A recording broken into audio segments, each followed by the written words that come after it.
Hello friends, कैसे हैं आप लोग। आशा करते हैं अच्छे होंगे। तो देखिए, आज के इस वीडियो में हम लोग सीटेट 2026 के सीडीपी के 30 मोस्ट रिपीटेड क्वेश्चन को डिस्कस करेंगे। तो आप लोग वीडियो को लास्ट तक जरूर देखें। आइए क्वेश्चन नंबर 1 से शुरू करते हैं। क्वेश्चन नंबर 1 है, पियाजे के अनुसार संज्ञानात्मक विकास की कितनी अवस्थाएं होती है। तो देखिए, जीन पियाजे ने संज्ञानात्मक विकास की कितनी अवस्था दी है? 4 अवस्था दिए हैं। जीन पियाजे ने संज्ञानात्मक विकास की कितनी अवस्था दी है? 4 अवस्था दी है। एक का राइट आंसर क्या होगा? Option number C. Question number 2 है, निकट विकास क्षेत्र जेडपीडी की अवधारणा किसने दिया है? पियाजे, वाइगोत्स्की, स्किनर या कोलबर्ग। तो देखिए, निकट विकास क्षेत्र जेडपीडी की अवधारणा किसने दिया है? यह दिया है वाइगोत्स्की ने। किसने दिया है?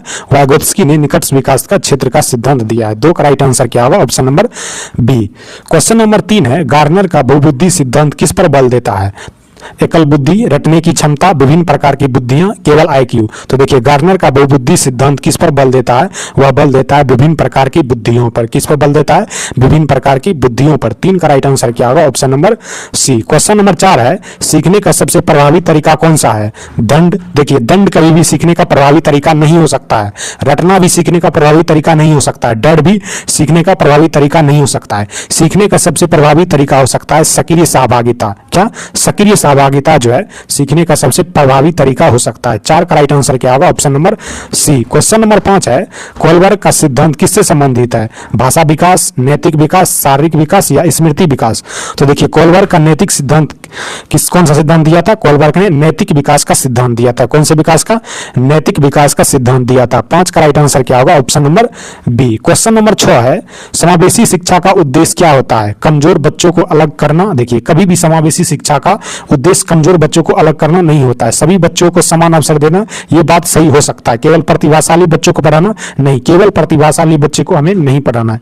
केवल दिव्यांग बच्चे को पढ़ाना, यह भी बात क्या है? गलत है। तो 6 का राइट आंसर क्या होगा? सभी बच्चे को समान अवसर देना। 6 का राइट आंसर क्या होगा? सभी बच्चे को समान अवसर देना क्या होता है? समावेशी शिक्षा का उद्देश्य होता है। 6 का राइट आंसर क्या होगा? Option number B. Question number 7 है, कौन सा सिद्धांत अधिगम को प्रबलन से जोड़ता है? व्यवहारवाद, रचनावाद, मानववाद या संज्ञानवाद तो देखिए, कौन सा सिद्धांत अधिगम को प्रबलन से जोड़ता है या व्यवहारवाद जोड़ता है? कौन जोड़ता है?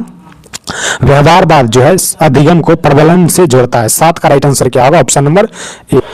क्वेश्चन नंबर 8 है, डिस्कैलकुलिया किससे संबंधित अधिगम अक्षमता है? पढ़ना, लिखना, गणित या सुनना। तो देखिए, यहाँ क्या आ रहा है? कुलकुलिया आ रहा है। क्या आ रहा है? कुलिया। तो देखिए, क्या करते हैं? कैलकुलेशन करते हैं। तो यह किससे संबंधित है? वह गणित से संबंधित है। तो 8 का राइट आंसर क्या होगा? ऑप्शन नंबर सी, गणित से संबंधित है। डिस्कैलकुलिया जो है गणित से संबंधित है। 8 का राइट आंसर क्या होगा? Option number C. Question number 9 है, गार्नर के अनुसार शिक्षक को क्या करना चाहिए? केवल भाषाई क्षमता पर ध्यान देना चाहिए, सभी बच्चों को समान कार्य देना चाहिए, विविध बुद्धियों के अनुसार अवसर देना चाहिए, केवल परीक्षा आधारित शिक्षा देना चाहिए। तो देखिए, हार्वर्ड गार्डनर के अनुसार शिक्षक को क्या करना चाहिए? उसे विविध बुद्धियों के अनुसार अवसर देना चाहिए, हार्वर्ड गार्डनर के अनुसार। 9 का राइट आंसर क्या होगा? Option number B. Question number 10 है, आत्मनियंत्रण सेल्फ रेगुलेटेड लर्निंग का मुख्य तत्व क्या है? दंड, आत्ममूल्यांकन, तुलना या अनुकरण। तो देखिए, आत्मनियंत्रण अधिगम सेल्फ रेगुलेटेड लर्निंग का मुख्य तत्व क्या होता है? वह होता है आत्ममूल्यांकन। क्या होता है? आत्ममूल्यांकन जो है सेल्फ रेगुलेटेड लर्निंग का मुख्य तत्व होता है। 10 का राइट आंसर क्या होगा? Option number B. Question number 11 है, एक शिक्षक से खुले प्रश्न पूछता है ताकि वे विश्लेषण कर सके, यह किस सोच को बढ़ावा देता है? निम्न स्तरीय चिंतन नहीं, आलोचनात्मक चिंतन, यांत्रिक स्मृति या अनुकरण। देखिए, एक शिक्षक जो है बच्चों से खुले प्रश्न पूछता है ताकि वे विश्लेषण कर सके, यह किस प्रकार की सोच को बढ़ावा देता है? यह आलोचनात्मक चिंतन को बढ़ावा देता है। किसको बढ़ावा देता है? आलोचनात्मक चिंतन को बढ़ावा देता है। 11 का राइट आंसर क्या होगा? Option number B. Question number 12 है, संज्ञानात्मक संघर्ष की अवधारणा किससे जुड़ी है? स्किनर, पियाजे, गोसेल या पेवलव। तो देखिए, संज्ञानात्मक संघर्ष की अवधारणा किससे जुड़ी हुई है? वह जुड़ी हुई है पियाजे से। किससे जुड़ी है? जीन पियाजे से संज्ञानात्मक संघर्ष की अवधारणा जुड़ी हुई है। 12 का राइट आंसर क्या होगा? Option number B. Question number 13 है, रचनावादी कक्षा की प्रमुख विशेषता क्या है? शिक्षक केंद्रित नहीं, रचनावादी कक्षा कभी भी शिक्षक केंद्रित नहीं होगा। निष्क्रिय अधिगम भी नहीं होगा। सक्रिय ज्ञान निर्माता ये हो सकता है केवल पाठ्यपुस्तक आधारित शिक्षा। ये भी बात क्या है? गलत है। तो देखिए, रचनावादी कक्षा की प्रमुख विशेषता क्या होती है? वह होती है ज्ञान का सक्रिय निर्माण करना। क्या होता है? रचनावादी कक्षा की प्रमुख विशेषता ज्ञान का सक्रिय निर्माण करना। 13 का राइट आंसर क्या होगा? Option number C. Question number 14 है, भावनात्मक बुद्धि का सबसे महत्वपूर्ण घटक कौन सा है? रटना, देखिए रटना कभी भी भावनात्मक बुद्धि का सबसे महत्वपूर्ण घटक नहीं हो सकता है। आत्म जागरूकता, शारीरिक शक्ति या अनुशासन। तो देखिए भावनात्मक बुद्धि का सबसे महत्वपूर्ण घटक कौन सा है? वह है आत्म जागरूकता। क्या है भावनात्मक बुद्धि का सबसे महत्वपूर्ण घटक? क्या है? आत्म जागरूकता जो है भावनात्मक बुद्धि का सबसे महत्वपूर्ण घटक है। 14 का राइट आंसर क्या होगा? Option number B. Question number 15 है, कौन सा मूल्यांकन अधिगम में सुधार हेतु निरंतर किया जाता है? Summative assessment. देखिए समेटिव असेसमेंट जो है कक्षा के अंत में किया जाता है, जब सत्र समाप्त हो जाता है तब समेटिव असेसमेंट किया जाता है। फॉर्मेटिव असेसमेंट जो है वह कक्षा के दौरान और लगातार किया जाता है। तो देखिए अधिगम में सुधार हेतु जो है फॉर्मेटिव असेसमेंट का प्रयोग किया जाता है। किसका प्रयोग किया जाता है? फॉर्मेटिव असेसमेंट का। 15 का राइट आंसर क्या होगा? Option number B. Question number 16 है, एक बालक विभिन्न परिस्थितियों में अलग अलग प्रकार की बुद्धिमत्ता प्रदर्शित करता है, यह किस सिद्धांत का समर्थन करता है? द्विकारक सिद्धांत, बहुबुद्धि सिद्धांत, अनुबंध सिद्धांत या परिपक्वता सिद्धांत? तो देखिए एक बालक जो है विभिन्न परिस्थितियों में अलग अलग प्रकार की बुद्धिमत्ता प्रदर्शित करता है, तो यह कौन सा बुद्धि होगा? यह बहुबुद्धि सिद्धांत होगा। कौन सा सिद्धांत होगा? बहुबुद्धि सिद्धांत होगा। 16 का राइट आंसर क्या होगा? Option number B. Question number 17 है, इसके फोल्डिंग में शिक्षक की भूमिका क्या होती है? नियंत्रक। देखिए इसके फोल्डिंग में नियंत्रक जो है शिक्षक की भूमिका नहीं होती है। सहयोगी या मार्गदर्शक, दंडदाता नहीं, निरीक्षक भी नहीं। तो देखिए इसके फोल्डिंग में शिक्षक की भूमिका क्या होगी? वह होगी सहयोगी और मार्गदर्शक। किस रूप में? सहयोगी और मार्गदर्शक के रूप में इसके फोल्डिंग में शिक्षक की भूमिका होती है। 17 का राइट आंसर क्या होगा? Option number B. Question number 18 है, यदि बच्चा पुराने ज्ञान के आधार पर नया ज्ञान बनाता है तो यह क्या कहलाता है? अनुबंधन, रचनात्मक अधिगम, दंड आधारित अधिगम या निष्क्रिय अधिगम? देखिए यदि बच्चे पुराना ज्ञान के आधार पर नया ज्ञान का निर्माण करता है तो यह क्या कहलाता है? यह रचनात्मक अधिगम कहलाता है। क्या कहलाता है? रचनात्मक अधिगम कहलाता है। 18 का राइट आंसर क्या होगा? Option number B. Question number 19 है, समावेशी कक्षा में शिक्षक को क्या करना चाहिए? सभी को समान तरीके से पढ़ाना चाहिए। देखिए सभी बच्चे को समान तरीके से नहीं, सभी बच्चे को अलग अलग तरीके से पढ़ाना है। व्यक्तिगत आवश्यकता को ध्यान में रखना चाहिए, ये बात हो सकता है। कमजोर बच्चे को अलग बैठाना चाहिए, नहीं, ये भी बात क्या है? गलत है। केवल मेधावी बच्चे पर ध्यान देना चाहिए, ये भी बात गलत है। तो समावेशी कक्षा में शिक्षक को क्या करना चाहिए? व्यक्तिगत आवश्यकता को ध्यान में रखकर अध्यापन कार्य करना चाहिए। 19 का राइट आंसर क्या होगा? Option number B. Question number 20 है, निम्नलिखित में कौन सा सूक्ष्म गति कौशल का उदाहरण है? लिखना, चढ़ना, कूदना या दौड़ना? तो देखिए ये तीनों जो है सूक्ष्म गति कौशल का उदाहरण नहीं है। सूक्ष्म गति कौशल का उदाहरण कौन है? वह लिखना जो है सूक्ष्म गति कौशल का उदाहरण है। 20 का राइट आंसर क्या होगा? Option number A.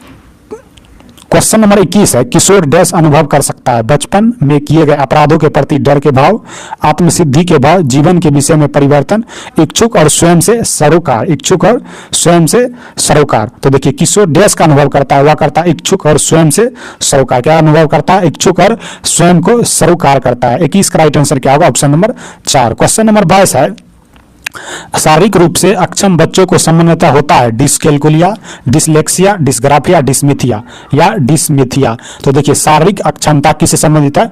वह डिसमिथिया से संबंधित है। किससे संबंधित है? डिसमिथिया से संबंधित है। 22 का राइट आंसर क्या होगा? Option number 4। क्वेश्चन नंबर 23 है, प्रतिभाशाली विद्यार्थी स्वभाव के अंतर्मुखी होते हैं, अपनी आवश्यकताओं को तुरंत पूर्वक नहीं कह पाते हैं, अपने निर्णयों में आत्मनिर्भर होते हैं या शिक्षक से स्वतंत्र होते हैं? या शिक्षक से क्या होते हैं? स्वतंत्र होते हैं। तो देखिए प्रतिभाशाली बच्चा जो होता है वह अपने निर्णयों में क्या होता है? आत्मनिर्भर होता है। क्या होता है? अपने निर्णय पर जो है उसको विश्वास होता है और क्या होता है? आत्मनिर्भर होता है। तो इसका राइट आंसर क्या होगा? Option number 3। क्वेश्चन नंबर 24 है, कक्षा में जेंडर रूढ़िबद्धता से बचने के लिए एक शिक्षक को क्या करना चाहिए? लड़कों को जोखिम उठाने और निर्भीक बनाने के लिए प्रोत्साहित करना चाहिए? नहीं, ये बात क्या है? गलत है। लड़के लड़कियों को एक साथ और परंपरागत भूमिकाओं में रखना चाहिए, ये बात क्या होगा? हो सकता है। अच्छी लड़की अच्छा लड़का कहकर शिक्षार्थियों को कार्यों को सराहना करना चाहिए? नहीं, ये भी बात क्या है? गलत है। कुश्ती में भाग लेने के लिए लड़कों को प्रोत्साहित करना चाहिए, ये भी बात क्या है? गलत है। तो कक्षा में जेंडर रूढ़िबद्धता से बचने के लिए एक शिक्षक को क्या करना चाहिए? लड़के और लड़कियों को एक साथ और परंपरागत भूमिका में रखना चाहिए। 24 का राइट आंसर क्या होगा? Option number 2। क्वेश्चन नंबर 25 है, वाइगोत्स्की के अनुसार सीखने में सबसे महत्वपूर्ण भूमिका किसकी होती है? पुरस्कार की। देखिए पुरस्कार जो है सीखने में कभी भी भूमिका नहीं निभाता है। सामाजिक अंतःक्रिया, दंड, ये दंड तो ऑप्शन देख के दंड को काट देना है। परिपक्वता भी क्या होगा, नहीं होगा। तो देखिए वाइगोत्स्की के अनुसार सीखने में सबसे महत्वपूर्ण भूमिका किसकी होती है, वह होती है सामाजिक अंतःक्रिया की। किसकी, सामाजिक अंतःक्रिया की जो भूमिका वाइगोत्स्की के अनुसार सबसे अधिक होती है। 25 का राइट आंसर क्या होगा, option number B. Question number 26 है, सीखने का सबसे उपयुक्त वातावरण कौन सा है, भययुक्त, दंडात्मक, सहयोगात्मक या कठोर। तो 26 का राइट आंसर क्या होगा, आप लोग को कमेंट करना है 26 का राइट आंसर क्या होगा और जरूर कमेंट कीजिएगा। क्वेश्चन नंबर 27 है, समावेशी शिक्षा का अर्थ क्या है, केवल दिव्यांग बच्चे को पढ़ाना। देखिए केवल दिव्यांग बच्चे को पढ़ाना समावेशी शिक्षा का अर्थ नहीं होता है।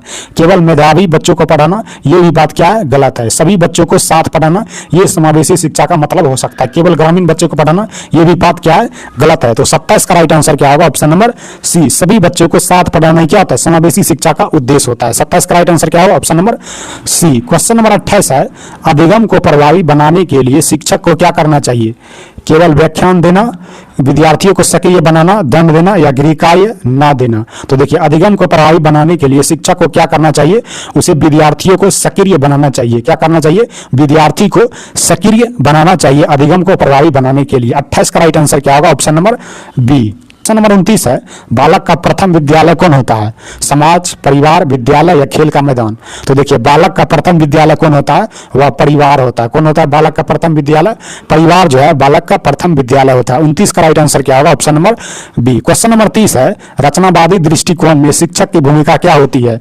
नियंत्रक, दंड देने वाला, मार्गदर्शक या निरीक्षक। तो देखिए रचनावादी दृष्टिकोण में शिक्षक की भूमिका क्या होती है, वह होती है मार्गदर्शक के रूप में। रचनावादी दृष्टिकोण में शिक्षक की भूमिका क्या होती है, मार्गदर्शक के रूप में रचनावादी दृष्टिकोण में शिक्षक की भूमिका होती है। 30 का राइट आंसर क्या होगा, ऑप्शन नंबर सी। आप लोग बताइएगा 30 में से आप लोग का कितना प्रश्न सही हुआ। और आप वीडियो को लाइक जरूर करें और सब्सक्राइब करें, दोस्तों में शेयर जरूर करें। धन्यवाद।